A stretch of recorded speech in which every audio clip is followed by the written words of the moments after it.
everyone. Welcome to the Feeling Lighter podcast by WeShape, where we are shedding old beliefs one episode at a time. I'm going to start that over. Damn it. I was so close. Okay, here we go. Hi, everyone. Welcome to the Feeling Lighter podcast by WeShape, where we are shedding old beliefs one episode at a time. Because the bottom line is how you feel about yourself actually changes everything. So I'm Katie, and I'm here with our incredible co-host, Dr. Lisa Folden. Hey. And Lisa, I am extremely excited about our guest. Same. I know she's a personal friend of yours, and I am just so grateful that she was willing to come on our podcast and talk with us because I know we're kind of a baby podcast right now. But I'm almost done with one of her books, and it has been life-altering. So I can't wait to get into it. So I'm going to read her bio, and we're going to welcome her so I can maximize this time of this episode because I have a whole list of things I want to get to today. Sounds like a plan. Are we ready? Okay, so Nedra Tawwab is the author of the New York Times two bestsellers, Drama Free and Set Boundaries, Find Peace. A licensed therapist and sought-after relationship expert, she has practiced relationship therapy for more than 15 years. Tawwab has appeared as an expert on Red Talk Table. Tawwab has appeared on... You guys, wow. You got it. Okay.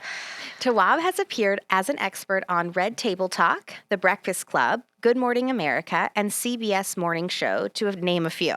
Her work has been highlighted in the New York Times, The Guardian, and Vice, and has appeared on numerous podcasts, including The School of Greatness, We Can Do Hard Things, and 10% Happier.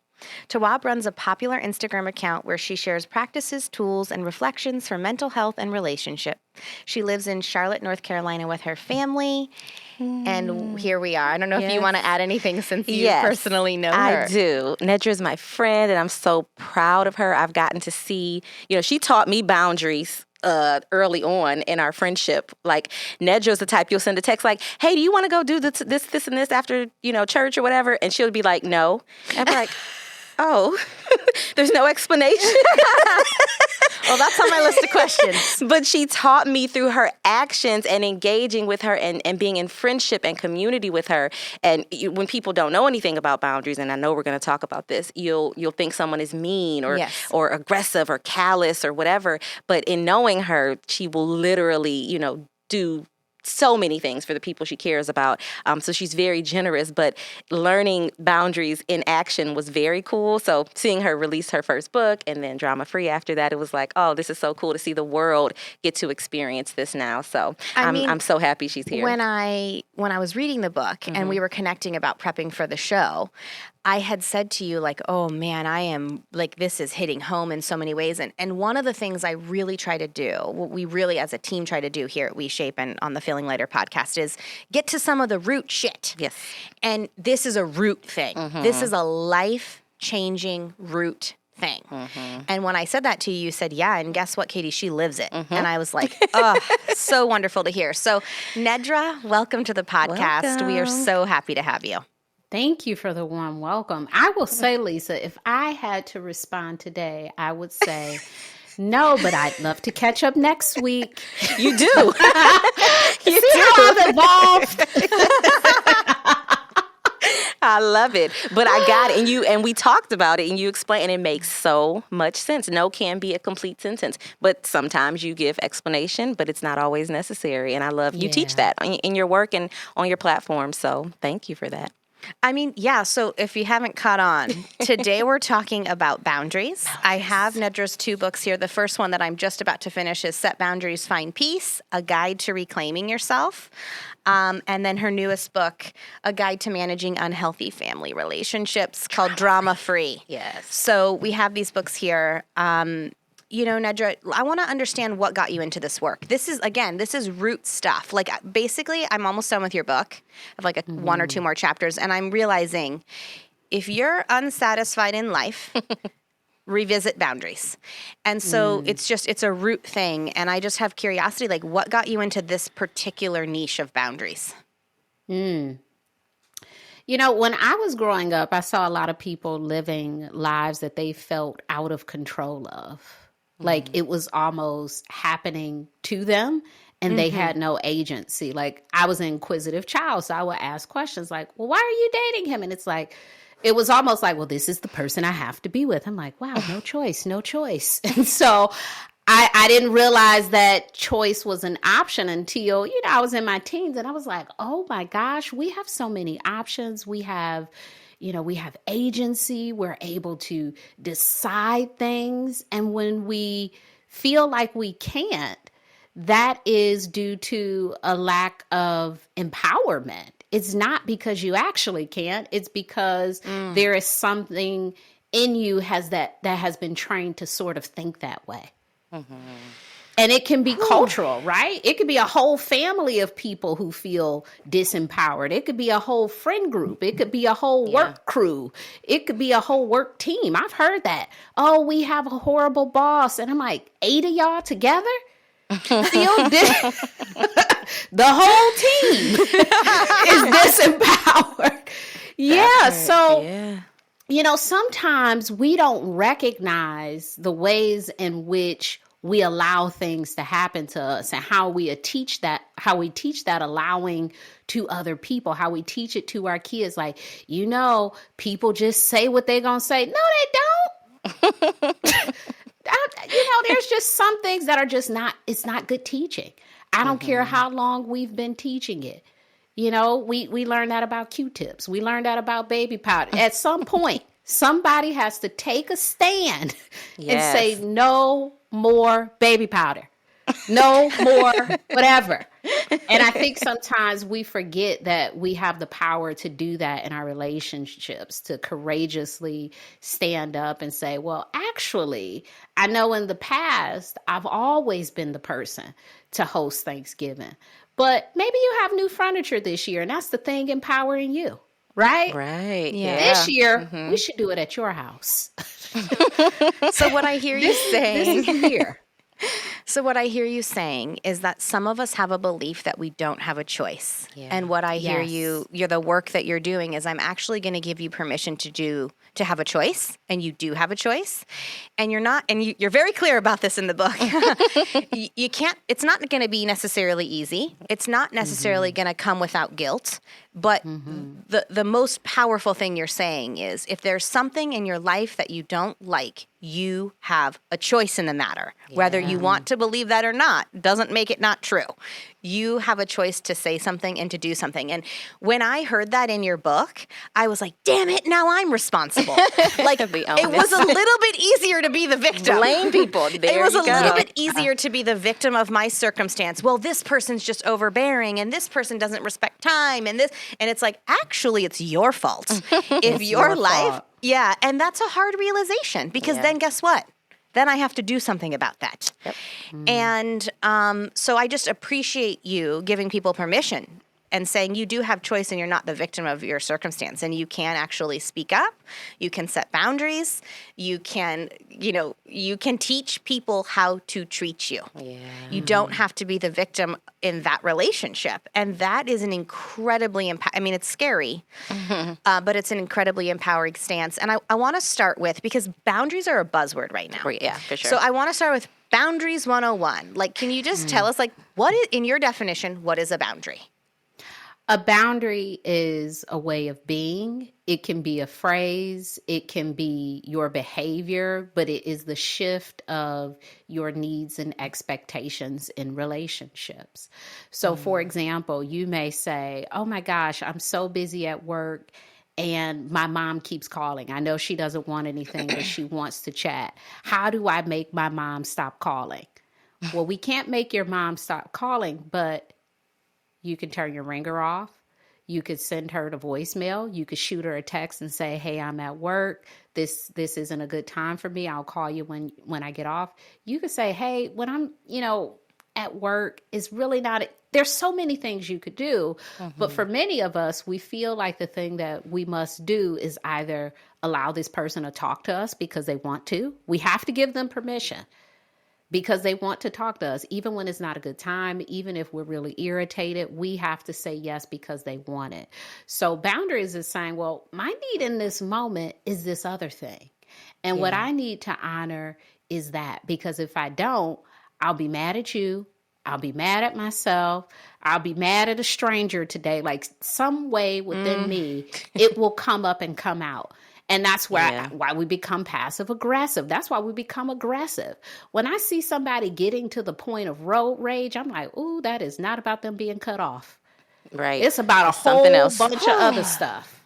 When I see someone arguing with a cashier, I'm like, this person needs a hug. They don't need. You're slipping them your business card. A hug and a boundary. I'm going to start a hugging business next. But this person needs a hug because it really is, I feel disrespected. Not by this person, by so many other people. You just met this person. This person just cut you off. This isn't that big of a deal, but there are so many ways in which we feel disempowered in our interpersonal relationships that we will take that energy to whoever we can actually dish it to. That's so big. That's so big.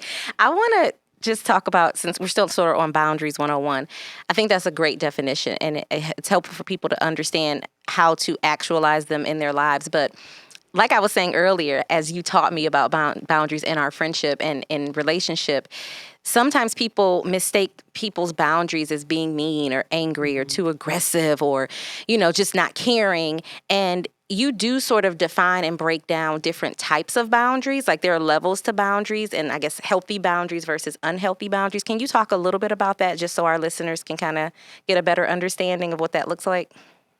Well, healthy boundaries are for safety and comfort in a relationship. And I would say unhealthy boundaries are typically used to control other people and their actions. So sometimes we are not actually placing a boundary. We're trying to control a person. Okay. We really can't tell people what to do with themselves. We can set some parameters around what they're allowed to do with us. So sometimes we'll say like, how do I make this person stop doing X? Or how do I get them to understand? That to me is an indication that you're trying to get them to have boundaries that they don't want to have. Now, the way in which you operate with them is what the boundaries can be. We can't change other people and they don't have to agree with our boundaries. Hopefully they do. Many people will. And they'll say, okay, they can't go to this thing or, oh, no, they're not available. And they're fine with that. But there are some people in our lives who will push back. They will get upset. Yeah. They will give you the silent treatment. They will do all sorts of things and trickery to get you to do what they want you to do. And so it's not a part of, maybe your protocol to say, okay, I have to figure out how I can say this in a way that they can agree with or understand. The understanding and the agreement of the boundary, that's no longer your thing. That is their thing. They don't have to get it. And sometimes when we really haven't been trained to tolerate being told no. That's such a hard word, even for adults. Yeah. Adults struggle with a no. It's like we revert to our 7-year-old selves when someone tells us no. What do you mean? Like, why? Yeah, it's like, why? It's like, why do you think people have to want to do everything that you want to do? Why do you think that people have the availability when they're saying, I have a lot of other things on my plate? Sometimes if we're hearing no and we don't have anybody else to do it, that's an opportunity for us to build community. That's a sign that more people are needed. It's not a sign that I need to make this one person do this thing. If I don't have anybody else to help me with this, that's a me problem. I need to discover more folks for my community. Maybe I need to pay for some help. It's not always about making the people who don't have the capacity do more. We are overusing our people in many cases. We're trying to make them, enjoy things they don't even like. I think one of the worst things we do sometimes in friendships is have people do things they don't like to do. I remember a time when I lived in Detroit, and I used to like to go to this program at the African American Museum, and I went with one particular friend every single year. And then my other friend, she said, why don't you ever invite me? And I said, I didn't think you like it. And she said, well, I want to go. Oh, boy. I took her. It was the worst experience ever. She talked through the whole program. I was like, why did I do this? She's ruining my thing. She's ruining this thing I want. And only reason I invited her is because she felt like she didn't even like the thing. So what I probably, in hindsight, should have said, hey, no, this is not your thing. Perhaps we can go to the movies. Let's do something different. Let's do something different. You don't even like this thing. So sometimes we want to be included. And so it's like, you know, if this person says that I'm a bridesmaid, I'm close to them. Or, you know, so sometimes we want to be included in stuff. And there's another space for us in a person's life. Sometimes we feel like because of our role, they have to say yes. Because I am this person's parent, whenever I call, I don't care if they 49 and a half, they better answer that phone. Because I'm their sister. That's a big one. Yeah, because I'm their sister, I should be the first person to know. You know, people have these rules that although they don't speak them, they may not say, hey, this is the sister rule. They may act that rule out in your relationship with them. And when you're not following this rule that you're not very clear on, you're in trouble. Yep. Katie is over here. I'm sweating. I think what I really want to connect with here is, you know, you talk a little bit about being assertive, and I was really having a hard time with that one. Sometimes I feel like, you know, I've heard this before. A lot of people that I follow talk about like clear communication is kind communication. And I'm like, well, do you think it's okay if maybe I use a lot of gray language because I'm so afraid, like I don't want to impose on people, or if someone asks me something and I don't want to do it, I'm like trying to shuffle my way through. I just can't say no. I have to like come up with like a paragraph reason. And so when you talk about, like, I'm not quite at assertive. And what do you think that all of this is from? Is it from, like, we're just afraid of being rejected? We're afraid of relationship dynamics changing? It's like, I think, for me personally, I think change is hard. And I don't want to come in and I used to say yes to everything, and now I'm going to start saying no, and I'm going to say no, and I'm going to be assertive about it. And now you're not going to like me, and now we're not going to be friends, or you're going to not invite me to the thing. And I get afraid, and I don't know, maybe talk me off this carousel a little bit here. Well, I don't think many of us have assertiveness training. Where have we been allowed to be assertive? If you grew up in a home where you couldn't talk back, you couldn't ask questions, you couldn't have an opinion of big things happening in your life. I've seen kids not be able to have an opinion about, you know, moving across country, or leaving their friends for a new school, or having any feeling about these things. Like, even if you express like, gosh, I'm going to miss my friends. Oh, you'll get new friends wherever you go. So you are teaching a person, whatever you feel, it doesn't even matter, because the bigger situation here is about us. So that assertiveness, it dwindles. And it gets to a point by the time you become an adult, you don't even have a voice anymore. You're trying to figure out, like, what am I supposed to be thinking? What's okay to say? How do I say this? What's the right words? So a lot of folks that I work with, they know exactly what they want. They're trying to figure out the right words, because we have been told that we can't even say to someone, no, thank you. So they're like, how do I say no, thank you? I'm like, well, I think you just said it. No, thank you. But what we're trying to get to is, how do I say this with the least amount of damage to this person? Because it's not okay to say no thank you to people. It's not okay to decline a request. It's not okay to, you know, not want to be a part of somebody's wedding party. You know, people will end a friendship if you say to them, hey, I actually don't want to be a bridesmaid. I would love to be an observer. If you need me to, you know, pick up the flowers after you, that's what I'll do. But in terms of the planning and the logistics, but so many people complain about the bridesmaid part of it. But you know why they do it? They can't tell this person no. They can't hear a no. No. And so because sometimes there is consequences. Like, so I'm going to use this example of one time I was not in a wedding, but I was invited to a wedding. And this person had decided what I would be wearing to all of the events at the wedding. Like, you're going to come to the rehearsal dinner and you're going to wear this, and I need you to wear this color to the wedding day, and I need you to, for pictures, because you're going to be in some of the pictures, and you're going to wear this to the, bachelorette party, and you're going to do this. And then finally I just said, I got to talk with you. Like, it kind of feels like you've invited me to be a bridesmaid, but it doesn't sound like you have a bridal party. And I feel like I can't commit to all of this.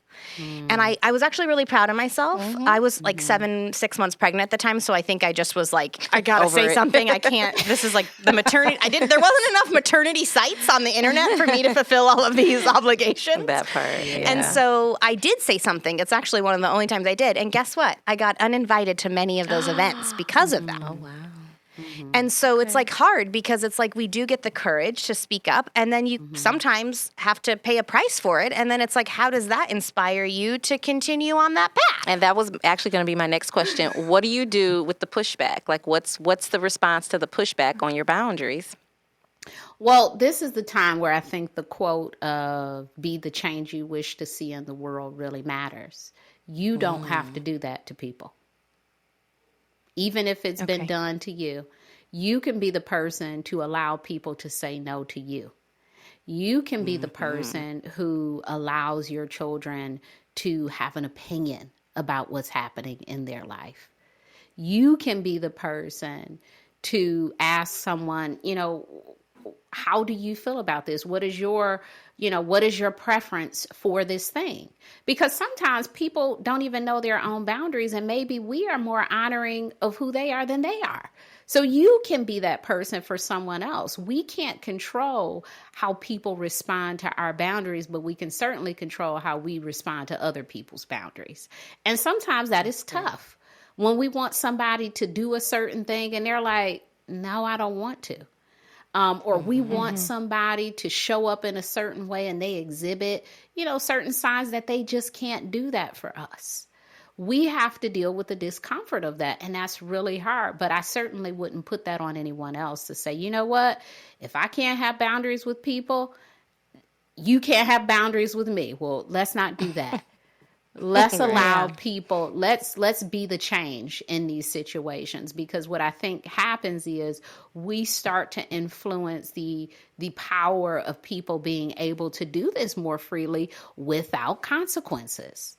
I think sometimes I love what Lisa said about me at the beginning, because I really live these boundaries, but there are still people in my life who expect that they don't have any boundaries with me. And so they're like, it's... I'm like, you have 2 books. You're a New York Times bestseller. You wrote this book. You say all these things. You're on these podcasts. But with me, here's what I want to be able to do with you. And I'm like, all rules apply to all people. There is no mistreatment across the board. There are certain things that will not happen across the board because I am a human being. Yes, I'm a daughter. Yes, I'm like all these roles. But there are certain standards that I have for myself as a person, and you should too. I'm not saying it's just for me. I'm saying it's for everybody. So you shouldn't let me do certain things to you. Yeah. How about that? Yeah. Because I feel like you setting your boundaries empowers other people to set their own.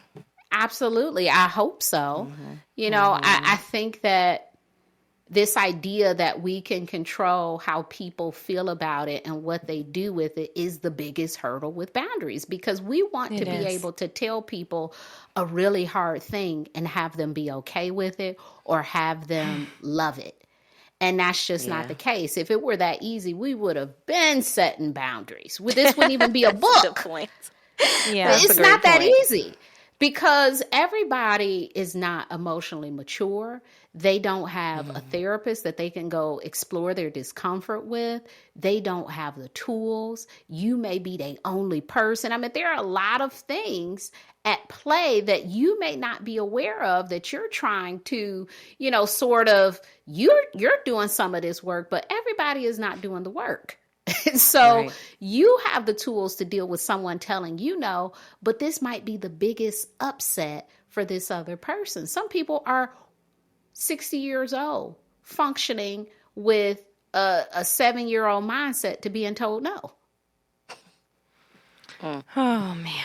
Yeah, this is, I think one of the most eye-opening things for me in the book has been, every month my friend and I do a daily like every day we do a voice memo to each other with a mantra for the month to like remind ourselves, like, we're starting our day this way. What are we leaning into about like what we need to acknowledge? And no surprise this month, mine wasn't actually to set boundaries because I actually feel like I'm not even there yet. Mine was pause and check in with what your limits are. Because I feel like it's like I get all the way to this point of like, okay, yes, give. And then I'm like, and then it's like a hard no. And then it's like, wait a minute. Maybe the first step for me, and I don't know if you can speak to this, is like, actually, let's do a little practice in knowing what your limits are and just pausing to see if you actually even want to do that. So that's my mantra for the month, is to pause and like check in with what my limits are. But it's reminding me of this question I had for you, because this is I'll just full disclosure here. I go from yes to firm no. And then I'm like, when you're talking about boundaries and walls, I was like, oh, I don't have the boundary, I have the wall. I have yes or a wall. And so that's something I need to take responsibility for and examine further. And so that's why I'm focusing on the limits so that I can then move to the boundary before I get to the wall. But can you talk about the difference between boundaries and walls? Well, walls have no ability to be penetrated. Okay. Boundaries are flexible. They are not the same with everyone. There is some movement within them. As you shift your perspective on certain things in life, your boundaries should shift. Your boundaries should not be a set standard forever and ever. It's not a holy text. It is, something that you can change as you change. There are some things that might be standards, such as, I'm not going to tolerate anyone, saying certain things to me or something like that. But for some of us, we have a busier season of life at times where it might be a no to certain invites. And then 2 years later, you might want to send a text that says, invite me to everything. My kids are in high school. I love it. Yeah. Yeah. So, you can change that whenever you need to. But with walls, what happens is we actually end up lonely because our boundaries are so high. They're so strict. It's like all people, everything. And we create this like fortress of rules really to keep ourselves safe and to be protected, but it's also very isolating, and people cannot even figure out how to be in relationship with you because you won't let anybody be in relationship with you. One of the biggest boundary things that I see a lot of people working through now is having too high boundaries where they are doing everything themselves. They don't need help for anyone. They don't know how to ask for help and to receive. Even when people offer, they don't know how to say, okay, yeah, you can do that for me. Their relationships are very transactional, very tit for tat. So that's also a boundary challenge.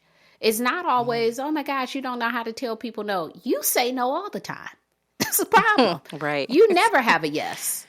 So there are some things that, we may see, it's a spectrum, right? Like it's always no, it's always yes. And then there's some middle to that. And we want to have healthy boundaries, which is going to be in the middle. It's going to be based on the person and on the situation. Yeah. And I think you are bringing up an important point. There are many people in my life where I feel like they're very healthy people. Like, I can see that because I can say no and it's not personalized. I can, and there are other relationships in my life where I feel like people push boundaries. And then those are the ones where I do feel like I have to have more of a wall because I'm like, you're not hearing, like, so can we go back to that a little bit? Like when somebody doesn't respect your boundary, when you say no and they just keep pushing and pushing and pushing, what do we do? You have to issue a consequence. And that consequence, the consequencing of boundaries can be very tough, because our hope is always that this person will get it. Even if we've been in this relationship 30 years and they haven't gotten it in 30 years, we want them to get gonna be it. the year. This going to be the year. This is going to be the year that they finally get it. And surprise, surprise, they are themselves. And they don't get it. Let me tell you what came up for me when I heard you talk about consequences in your book. My inner critic popped right in and said, "Who do you think you are giving consequences to somebody else? You're not, like, why do you think that you can just offer someone a consequence? You're not their parent." You're like, this is more than this episode, Katie. I'll see you in my practice. But my inner critic popped right in and said, consequence? You are your parent. You're your parent. Yeah. And you are mothering yourself. And sometimes that consequence is the result of you trying to protect yourself against people who are saying, no, you must exist in this relationship only in the ways that I expect you to show up. And that's really challenging when people are saying that we can be in this relationship, but you have to do all of the things that I want you to do. I think when people are unwell, when they have substance abuse issues, when, they have a lot of negativity, low vibration, when they have, some mental health challenges that aren't being treated, they are not very aware of themselves. Mm-hmm. Self-awareness is a really hard path. You're reading books, you're going to therapy, you're trying to figure things out. There are a lot of people in the world who are not interested in being self-aware, but they do want to be in relationships. They don't want any self-awareness, but they want to be in relationships. So when you try to tell them about themselves, which I have found to not be very useful, it's just not useful. Yeah. When a person does not have awareness and you're trying to tell them about themselves, they think you're insane. Because guess what? It's not enough people that will even do that. And so even when they go tell other people, I can't believe they said that about you. Meanwhile, they have talked to you about this other person. And so even saying to them, hey, here's why I don't want to talk to you, or hey, here's why I'm setting this boundary with you, it is not very helpful.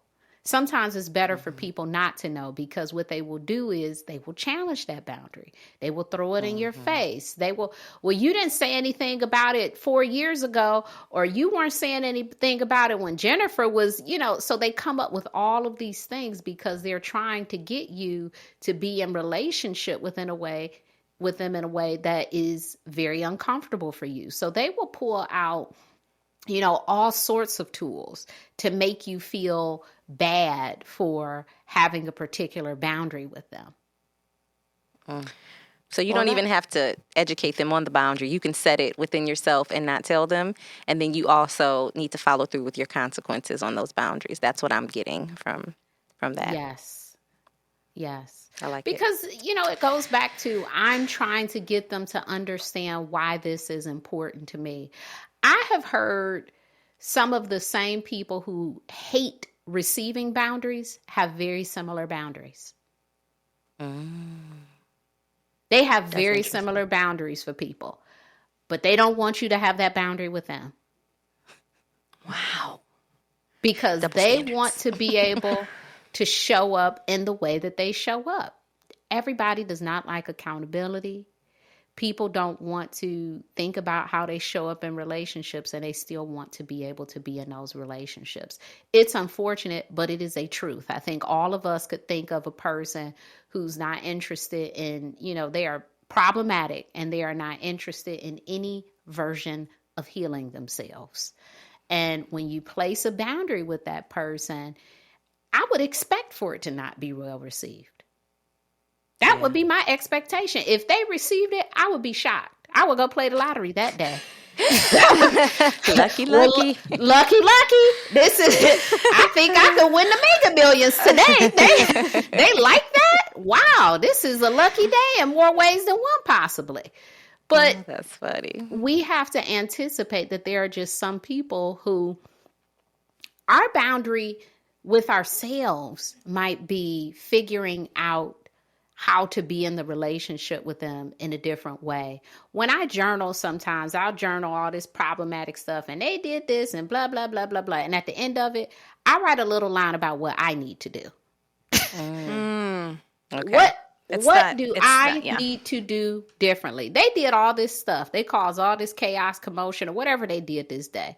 What do I need to do? Maybe it's take a different street. I just don't need to drive down that street in the morning because it will always be traffic. Maybe I don't need to tell them certain things because they will always share it with other people. Maybe I don't need to call them first thing in the morning because then I end up irritated the rest of the day. What can I do in this situation with this person who cannot see themselves? I mean, talk about self-accountability, right? It's like asking yourself, like, how have I participated in this dynamic? And is there something that maybe you don't even need to set it. Maybe we don't even need to go to the boundary. Maybe there's some self-reflection that can happen first before we even have to go there that can change the dynamic by itself. Not always. I'm not trying to get out of the boundary, but I hear what you're saying. And like, you're teaching people how to treat you. You're participating in that dynamic. And maybe we address that first. Yeah, that's good. Yeah, I think we've existed, social media wise. I think there was a whole cultural moment around like cutting people off. Like, if somebody's getting on your nerves, you got to cut them off. And I think sometimes we need to cut back. It's not about cutting people off. That's not the only boundary to be set. There are some people we are talking to too often or for too long. Right. Yeah. And it's for you to figure it out. It's not for them to say, oh my gosh, I am tired of venting to them. That's not how that works. They love having you listen to them and you feel exhausted after. So it's for you to figure out, what is a time of day? What is how much can I babysit my grandchild? Right? Because sometimes that's the thing. I heard a mother say, like, I'm retired. I want to travel, but my daughter's expectation is that I help raise her kids. And to some extent, I want to help her, but I also want to live this life that I've worked for. How do I balance the two? Yeah. So, it's so many different areas where we can get really creative, and it's not, okay, well, I have to watch her kids all the time or I won't do anything. It might be, Monday, Tuesday, I'll watch the kids, and then that way Wednesday, through Sunday, if I want to take a little trip, I'll do that then. It's coming up with something that could work for you and your life. I love that. I know we're coming up on time, Nedra, so I want to make sure we have a chance to ask you our big question that we like to ask every episode, which is, what is a belief that you used to have that you no longer have that has shifted your life in a big way? I think I spoke to it earlier. I used to believe that, for people to understand what your issue is with them, you have to tell them about themselves. Like, they need to know everything you have journaled about, right? Like, I must tell them all of this stuff. And what I have found is it ruins relationships. And sometimes relationships we're not even ready to end. Yeah. Once you let all of that stuff out, it cannot be unsaid. And so some information is just for us to know and to respond to. It is not for us to share. So when we have people who are not open to feedback or ready to be in a space of change, that's just stuff for you to know and for them to find out later or maybe never find out. But it's I used to think like, oh my gosh, I remember I ended a relationship. Oh my gosh, I wrote this person such a long email. Please forgive me, person. Such a long email. So me. Just such a long email. And you did this on January 1st and blah, blah, blah, blah, blah. And at 2:52. At 2:52 p.m. And it was just, and I think now I'm like, that's not the way to lead a relationship. They didn't even need to know all that stuff. You felt like you were really doing something because these were true offenses for you. But they looked at this stuff and they said, boy, oh boy, this person has lost their mind. This isn't true of me. This is not true of me, because the version we see of ourselves is very different than how people see us. In many so cases, people have a different perspective of us. You know, like I've heard people be like, oh, I'm so quiet. And I'm like, girl, you be talking all the time. All the time. All the time. You know, so your idea of who you are is not always accurate. And so when you're giving this to people who are interested in developing, it's really not a healing moment for them. It's not doing the thing that you think it should do. And there may be some other ways to share that in the moment of, I didn't answer my phone because I was busy. It doesn't have to be, I didn't answer my phone because I don't enjoy talking to you. That's not what you need to say. Right. But sometimes we'll do that. And we want to tell them, oh, I don't enjoy talking to you because you're always talking about your health issues and it makes me really drained and blah, blah, blah. And this person is like, well, that's what I like to talk about. And I'm going to keep talking about it. Yeah, exactly. It's doing no one any good. So. It's doing no one any good. This is crazy. This Oh my is gosh. like such powerful work that you're doing. And I know we're up on time, but I just want to thank you so much because I really hope people can listen to this. Well, first of all, you got to get the books. Yeah, for sure. We'll link them in the show notes. They're incredible. And I just want to thank you for empowering people to take a look into how boundaries are impacting their life, because I believe it's a root thing. I believe it's directly related to the quality of our life experience. So thank you so much, Nedra, for your time. Where can people find you on social media? Well, I am on most socials as Nedra Tawwab. I have 4 books: Set Boundaries, Find Peace, the Set Boundaries Workbook, Drama Free, and the Drama Free Workbook. Pick up one or pick up all. Thank you. Thank you again, Nedra. Thank you, Nedra. You're welcome.